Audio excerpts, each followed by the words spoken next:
Magandang araw mga amo at welcome sa Kali Topics. Sa video na to ay, gagawa tayo ng ating tinatawag na year-end vlog na kung saan i-recall natin itong taon na to na kung saan kadalasan ng ating pinag-uusapan ay politika, korupsyon at syempre sa hinaharap itong papasok na 2025 ay yung midterm election natin. So, kumbaga, hindi naman masyadong seryoso.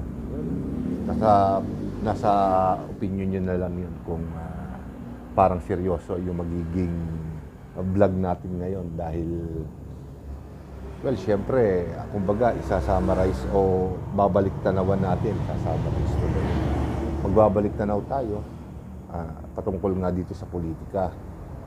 Syempre, politika, korupsyon, magkakonekta yan. Pero bago ang lahat, syempre may ilang mga katanungan tayong i-address o sasagutin ngayon na naaalala ko dun sa mga nakaraan kong mga video ay kuminsan may mga nagko-komento. Lalong-lalo na kapag ang paksa natin ay tungkol kay Pangulong Bongbong Marcos at kay BP Sara. So, karaniwan tanong sa akin, kanino ka ba talaga? Well, kapares nung mga nauna kong video at nung kauna-unahan ko pa pong mga video, ang firmis kong sinasabi ay wala po akong kinakampihan, wala akong kinakampihan, ma-administrasyon man o ma-oposisyon. Kasi siyempre, marami sa ating mga vloggers, halatang-halata naman na meron tayong pinapamuran, may kinikilingan tayo, which is okay naman, syempre, karapatan natin yon na ika nga ay pumanig sa isang tao, sa isang individual, lalo na't kung pinaniniwalaan natin yung tao na to. Pero sa akin naman, ako naman, mas pinili kong wag pumanig kahit kanino. Bagkos, sinabi ko na rin ito noon pa na kahit sinong politiko o opisyal man ng gobyerno kapag gumawa ng tama, kailangan syempre purihin natin yan. Pero kapag medyo, alam nyo na, medyo sablay, hindi naman sa, kumbaga, lalaitin natin, sisiraan natin. Bagkos magbibigay tayo ng ika nga ay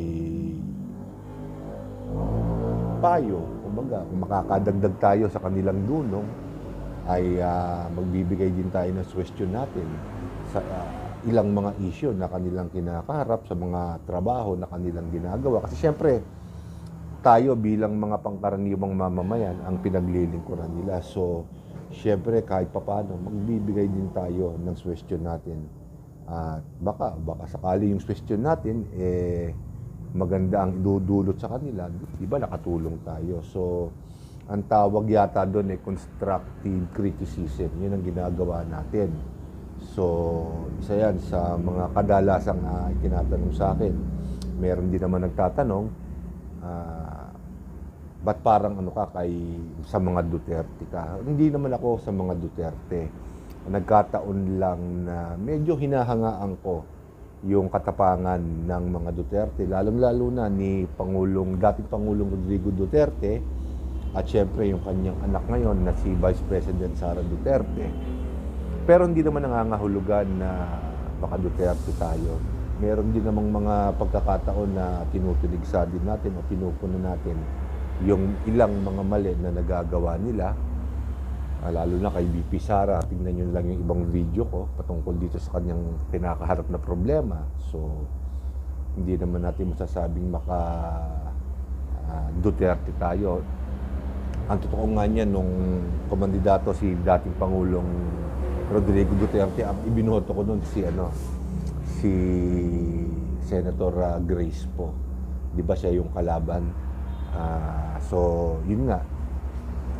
Kaya ako naman ibinoto si Senator Grace po, una, dahil syempre may konting karanasan na siya sa politika. At ikalawa, anak siya ng iniidolo ko si FPJ. So, kaya siya ang ibinoto ko noon. Pero nung si Pangulong Duterte naman ang nanalo, siyempre, bilang Pilipino, kailangan suportahan natin kahit sino yung nanalo sa pamamagitan, lalo sa party ko bilang isang simpleng vlogger lang na hindi ganong marunong, ay siyempre kung ano yung nakikita natin, pinupunan natin, at kung maaari nagbibigay tayo ng suggestion. Ganun ako. So dito tayo naman ngayon sa politika itong nakaraang taon na to. Well, siyempre marami tayong mga politiko ngayon, kung mapapansin ninyo, madalas na tinutuligsa ngayon sa social media dahil kung hindi halatadong nangungurakot ay halo-halo na to nagpapasikat lang. Nagbibigay din tayo ng payo sa kanila. Hindi naman tayo kumbaga below the belt kung tumuligsa. Bagkos kung ano lang yung halimbawa, kung ano yung naging problema nila sa opinion natin, yun lang ang ina-address natin. Hindi tayo gumagawa ng character assassination sa kanila o hinihiya natin sila. Kasi siyempre, kahit ayaw natin yung mga politiko na yun, sila ang nanalo, sila ang nakaupo, so dapat tumulong tayo, di ba? Samantalang yung ibang mga vlogger, siyempre karapatan din ng kahit na sino na tuligsain sila sa kung papaanong paraan nila gusto. Yun. Korupsyon, siyempre, kapatid ng politika yan. Sa tingin ko, ako, sa totoo lang, mga amo, kahit ilang administrasyon ang magpalit o kahit sino ang maupo sa kahit na anong posisyon sa ating gobyerno, hindi mawawala ang korupsyon. Bakit ikanyo? Simula't simula nung magkaisip ako, yan na ang nagiging problema ng kahit na sinong administrasyon sa kahit na anong bansa sa buong mundo. Korupsyon. Palagi ang ko sinasabi na siyempre, yung mga politiko na yan, handang pumatay, handang mamatay, handang manghiya, manalo lamang. Dahil siyempre, katumbas nito ang paghihipon nila o pagiging tagapagpangalaga ng kaban ng ating bansa. So, wala pa akong kilalang tao na hindi nasilaw sa pera. Kaya, siyempre, numero uno, sa listahan kong mga hindi mapagkakatiwalaan, ay ang mga politiko, lalo na pagdating sa pera. Yan at punot dahilan. Pinaka punot dahilan kung bakit maraming individual ang gustong sumubok, manalo sa politika. Di ba tawag dito, nai-issue pa nga o nababalita pa na maraming mga artista ang lumilipat sa politika dahil siyempre yung karangalan at yung pagkakataong makapangupit sa gobyerno ay pinag-iinteresa nila. Hindi ko naman sinasabing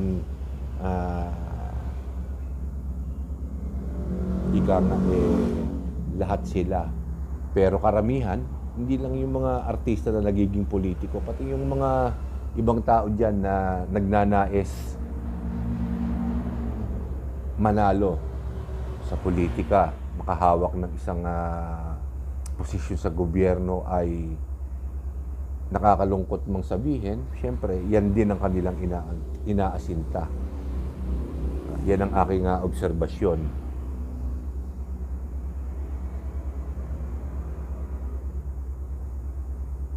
Na nabanggit na rin natin yung mga artista na naghahangad na pumasok sa mundo ng politika.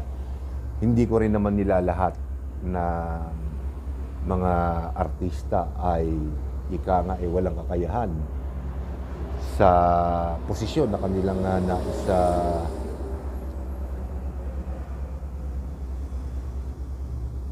makuha. Pero siyempre, kapares na rin ang lagi kong sinasabi pagka dumarating ang panahon ng eleksyon. tayong mga mamamayan ay dapat maging ika nga matalino. So dito na papasok yung midterm election. So lagyan naman natin ng pamantayan ang ating pagpili sa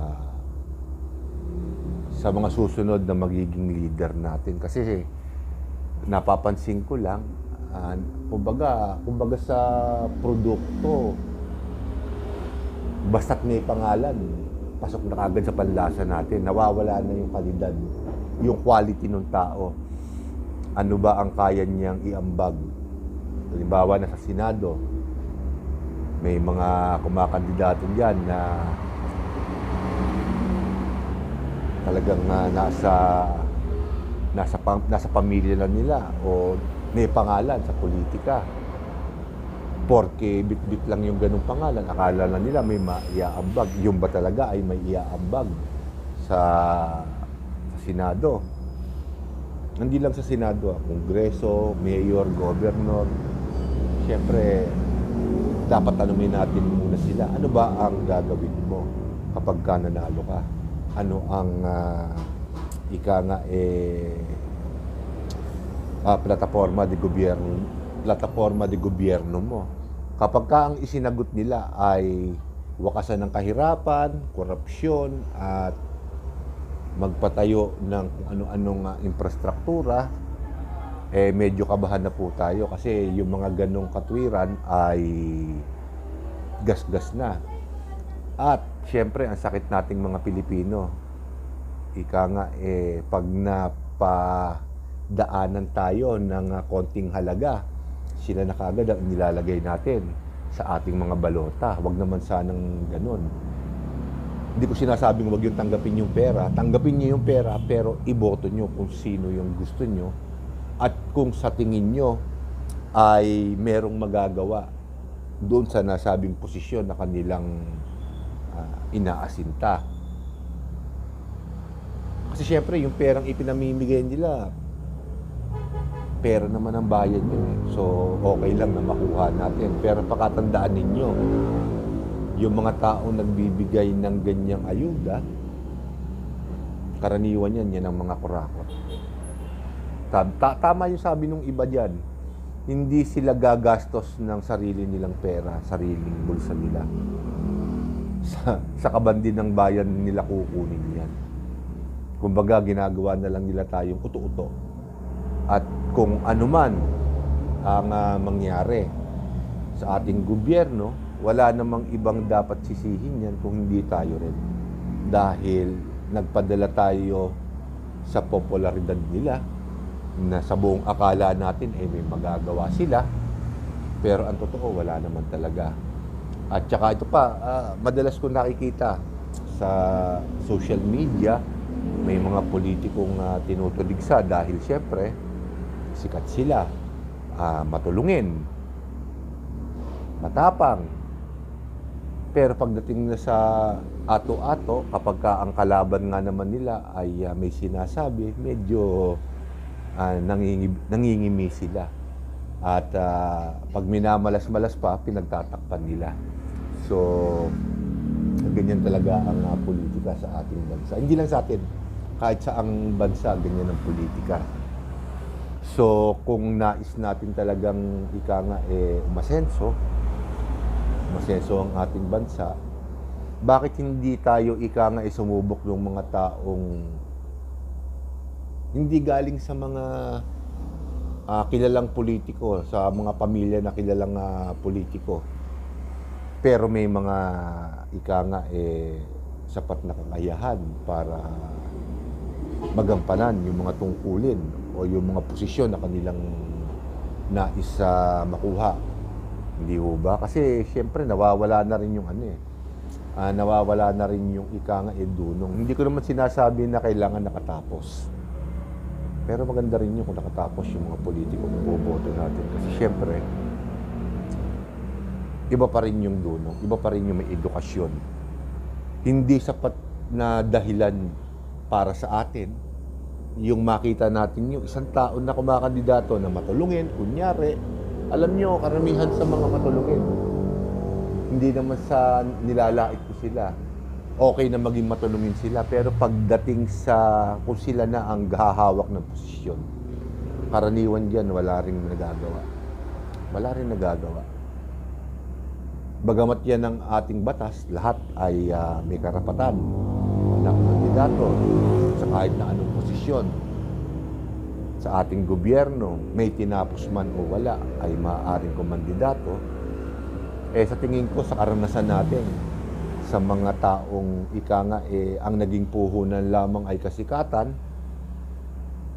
walang masyadong nagagawa. Karaniwan, puro sablay pa. So, paulit-ulit ko sinasabi sa aking vlog na lagyan natin ng pamantayan ang ating pagpili sa mga susunod na leader, lalong-lalo na po ilang linggo na lamang ay 2025 na. At pagkatapos niyan ay siyempre kampanya na, mga kampanya na yan. So isipin nyo na lamang kung itong mga tao na to ay talagang may magagawa. At ang mga taong kinikilala nating mababait, matatapang at matulungin, karaniwan dyan hindi naman talaga qualified. Hindi naman qualified para humawak ng posisyon o walang sapat na kakayahan. Maaaring matapang ang kanilang bunganga, pero kapag ka nahando na sila, halos puro sablay-sablay na ang ginagawa nila. At kung hindi man sila nagsasalita, mas matagal po silang nananahimik.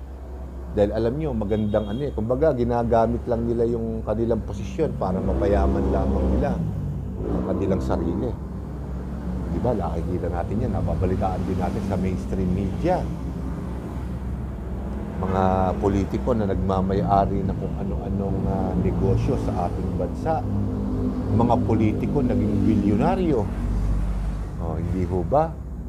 At ang mga kamag-anak nila ay nasa iba't ibang posisyon sa ating gobyerno. Ginawa ng hanap buhay dahil napakaganda talagang hanap buhay ng politika. So, tayong mga pangkaraniwang Pilipino ang kawawa dyan. So, kinakailangan siguro itulak natin o kumbinsihin natin itong ating mga politiko at ay magagawa sila nakaupo na maglagay ng mga batas na makasisiguro o magsisiguro na ang ating pera ay hindi mapupunta sa korupsyon. Dahil taon-taon na lang ginawa ng Diyos. Laging may nawawalang pera sa kaban ng bayan at yon ay bunga ng korupsyon. Isa pa nga pala, bago ko makakalimutan, dumaan tayo sa matinding dilubyo itong mga nakalipas na buwan, panahon ng tag-ulan. Yung mga infrastructures na mga di umano'y makakatulong para mapabilis, mapababa ang baha, puro sablay lahat. So another pondo na naman, another dagdag pondo na naman para sa ating mga infrastructure projects. Kaya nga ngayon ang Pangulo ay hindi muna pinirmahan yung proposed budget para sa 2025. Siguro dahil napansin niya na may parang mali doon sa budget. Di ba? Maraming ahensya ng gobyerno na direktang nakakatulong sa tao, pero binawasan ng budget. Bakit? Kasi ang problema dyan, alam nyo mga amo, napapansin ko lang, itong ating mga ahensya ng gobyerno, hindi natin malaman kung magkano ba talaga ang eksakto na tatanggap taon-taon at kung saan talaga nila ginagasta yan. Wala silang transparency, ika nga. Alam nyo, siguro pinakamaganda dyan para makita natin talaga na tama ang paggasta ng bawat ahensya sa ating gobyerno. Maglagay sila ng board, blackboard sa labas. Ilagay nila kung magkano yung natanggap nilang budget para sa taon na to at yung mga nakalinya o yung mga approved project na ng ahensya na yon, kung magkano, para kahit sinong tao na gustong malaman kung magkano na ang nagagasta o magkano ang tatanggap na budget o kung magkano na rin ang nauubos ng ahensya ng nasabing ahensya, ay ika nga tayo mismo sa atin, sa personal natin, kaya natin silang i-audit. Walang ganun eh. Kapag gusto mong malaman kung magkano ginagastos ngayon o kung saan ginastos nung particular na ahensya ng gobyerno na yon, yung pera, yung budget na na-allocate sa kanila, hindi ka makakakuha. Maraming chechi-burechi, kesyo kailangan mo ng permit, pero sa pagkakatanda ko, may batas patungkol diyan at alam ko pinapayagan ng batas na ang isang Pilipino, isang pangkaraniwang tao na katulad natin ay maaaring kumuha ng ganung dokumento doon sa isang partikular na ahensya ng ating gobyerno para malaman natin kung magkano o magkano na ang nagagastos. Kumbaga, yung financial details nila, pwede nating makita. Pero hindi eh. Nababalitaan din natin na kesyo hindi raw sila binibigyan, yung mga gustong kumuha, kesyo kailangan kumuha ka pa ng permit. So, isang sinyal yon ng korupsyon. So, at ang masakit pa nito, sila ang nagtatakipan. Ay ang mga congressman natin, hindi ba, nalantad. Kaya nga iniimbestigahan o nire-repaso ni Pangulong Bongbong Marcos yung budget dahil parang, hindi ko sinasabing talaga, pero parang sablay. Ika nga yung budget natin para sa susunod na taon na kinakailangan pang pag-aralan ng gabinete, ng Pangulo at ng mismong Pangulo natin. So, harap-harapan, parang sinasabi nila, harap-harapan itong korupsyon na to. Yung mga ayuda, bakit nadagdagan? Ginagamit daw yan pang vote buying. So ganyan, yan yung mga naobserbahan natin itong taon na to na dapat ma-address o mabigyan ng solusyon sa darating na taon. At ano ba ang inaasahan natin? Yan, siyempre, yung pinakapangwakas natin. Ano ba ang inaasahan nating mga Pilipino sa darating na bagong taon? Ako, sa totoo lang, wala akong masyadong inaasahan na dahil siyempre, ang inaasahan ko talaga dyan, mas lalawak ang korupsyon, maraming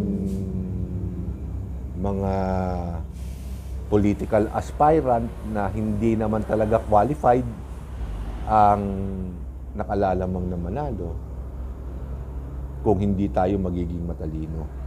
Yan yung mga bagay na inaasahan ko at yung mga proyekto na pinondohan para sa darating na taon, sa tingin ko hindi matatapos. Bagkos mauubos lang din ang pera at mapupunta uli sa korupsyon. So, yun po ang inaasahan ko sa 2025. Hindi masyadong mataas. Pero, syempre, katulad ng ibang tao, nagbabaka sakali. Kaya nga nandito po ako para kahit paano makatulong po sa ating gobyerno para mabantayan itong mga tao na to, itong mga politiko na to, para wag kumupit at gawin ng tama ang kanilang trabaho. Ngayon, doon naman sa mga kapwa ko vloggers, syempre, kanila na yon. Kung gusto nilang magpaalila, magpatuta sa mga politiko, nasa kanila yon. Pero tayo, katulad po na sinabi ko nung una pa lang, wala po akong amo. Wala akong among politiko at hindi po ako nakikinabang sa kahit na ano sa kanila. So, bago po ako magwakas, nais ko muna po magpasalamat doon sa 729 na mga subscribers ko na naipon ko sa loob ng 3 taon, mag-4 na taon na pala ako. So, maraming salamat po sa inyo at sinusuportahan niyo po ako. Hindi lang po tayo talaga makapag-vlog ng halos araw-araw dahil syempre meron din po tayong hanap buhay na kinakailangang asikasuhin. Hindi pa naman po tayo monetize pero naniniwala ako pasasaan ba't mamomonetize din tayo. Matatapos ko na yung unang requirement. So 729, 221 na lang para maabot natin yung 1K subscriber at ang susunod syempre yung 4,000 na watch time hour.